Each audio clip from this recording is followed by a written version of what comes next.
pessoal, aqui é o professor GV, trazendo mais um vídeo sobre questões comentadas, mais um vídeo da temática hipertensão. Vamos dar uma olhadinha na questão. Um grupo de estudantes de medicina do quarto período está numa aula de semiologia sobre como aferir a pressão arterial. Seguindo minuciosamente todos os passos da última diretriz sobre o tema, um estudante chama sua professora para conferir a pressão do seu colega e ela confirma 196 por 112 no braço direito, 194 por 110 no braço esquerdo. Essa pequena diferença entre os braços é absolutamente aceitável e fisiológica, tá? Mas as duas pressões em estágio 3, as duas pressões bastante elevadas. O estudante fica bastante preocupado e impressionado, pois ele é totalmente assintomático e não há casos de hipertensão na família. O exame físico ainda mostra uma diminuição dos pulsos nos membros inferiores e sopro sistólico interescapular e no tórax. Qual dentre os exames abaixo ajudaria você, como exame de rastreio, a confirmar sua principal suspeita para essa hipertensão de provável etiologia secundária? Antes de abrirmos aqui as assertivas para que a gente possa escolher qual o exame que melhor vai nos ajudar a definir qual é a causa secundária dessa hipertensão, eu gostaria de trazer para vocês um quadro que vai nos ajudar a lembrar quando suspeitar de uma hipertensão secundária, tá, pessoal? Será que a hipertensão é primária ou secundária? De cada 100 casos de hipertensão, 95 são ditos de etiologia primária, ou seja, não existe uma causa, não existe uma causa específica para a hipertensão. É um somatório de fatores, é uma doença poligênica, existe uma herança hereditária, enfim, mas não existe uma causa precisa. E em 5 desses 100 casos, haverá uma causa secundária. Quando é que a gente vai suspeitar de uma causa secundária de hipertensão? Bom, existem indícios quanto à história do paciente, tá?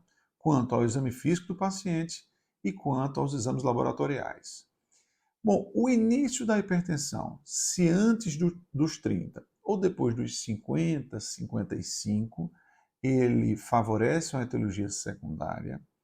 Se o paciente tem um início súbito da hipertensão, ou seja, é um paciente que teve um check-up há 2, 3 meses, a pressão era 12/8, e dentro de poucos meses, poucos dias, poucas semanas, o paciente se torna hipertenso, esse é um outro indício.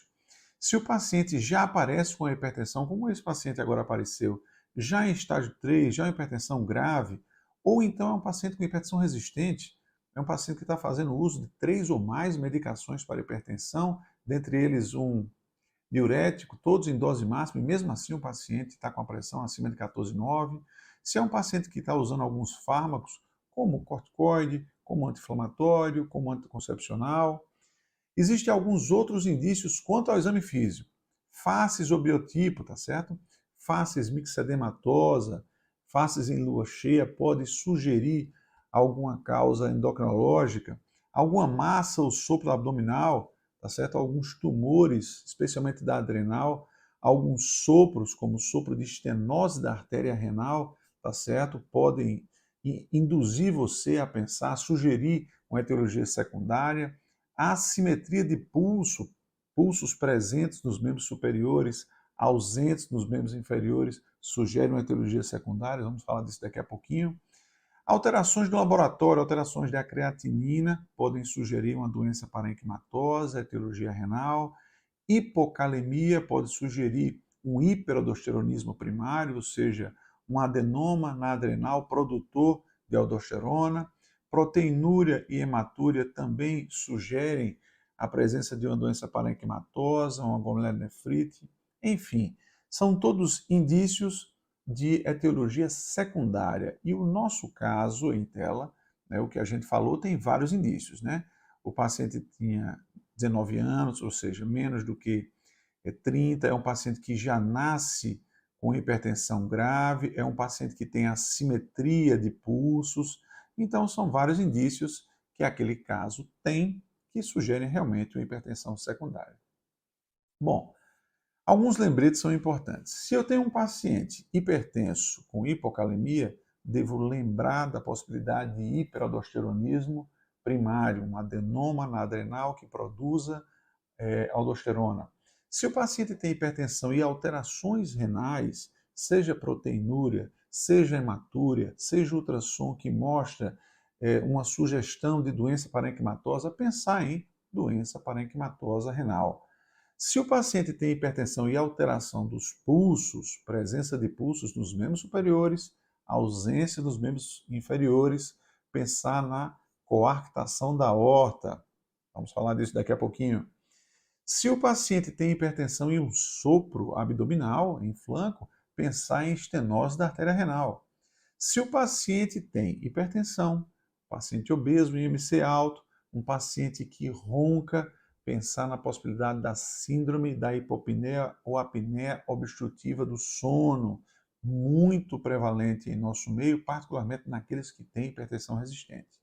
E em casos raros que o paciente apresente, além de hipertensão, episódios de taquicardia, rubor e tremores, pensar num outro tipo de tumor, o feocromocitoma, tá certo? Então essas são algumas das etiologias clássicas. Vamos voltar ao nosso caso então agora, tá? E vamos ver as assertivas. Então lembrando, um jovem, 19 anos, com a pressão já em estágio 3, que tem assimetria de pulso, né?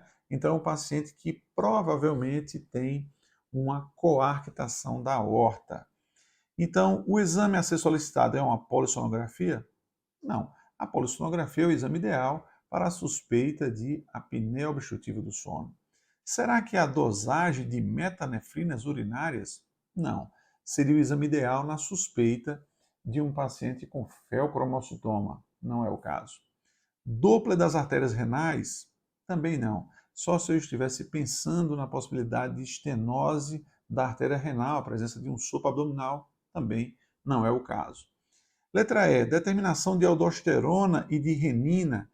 Esse seria o exame de rastreio para a suspeita de um hiperaldosteronismo, onde eu teria um aumento da relação entre aldosterona e renina, muita aldosterona e pouca renina, tá?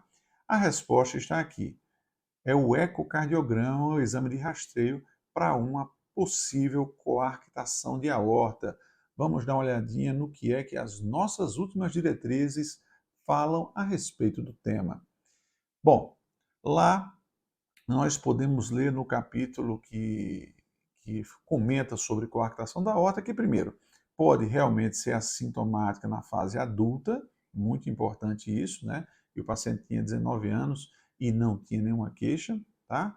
E o ecocardiograma é o principal exame de rastreio, tá certo? Então, é o exame de rastreio ideal para o caso, uma suspeita de coarctação da aorta. Claro que uma angiotomografia depois vai confirmar com maiores detalhes, mas é o eco o primeiro exame a ser solicitado, tá?